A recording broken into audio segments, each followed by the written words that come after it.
હાલો રીંગણા ખાવા ભાઈ બંની વાડીએ બનાવવા ગયા છીએ. ભાઈ બંધના છોકરાનો બર્થડે હતો.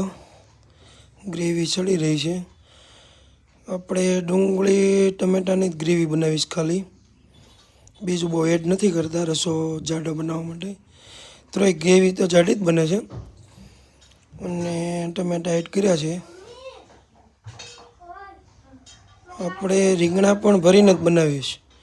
રીંગણા છે ને મસાલો ભરીને એમાં રીંગણા બનાવીએ આપણે.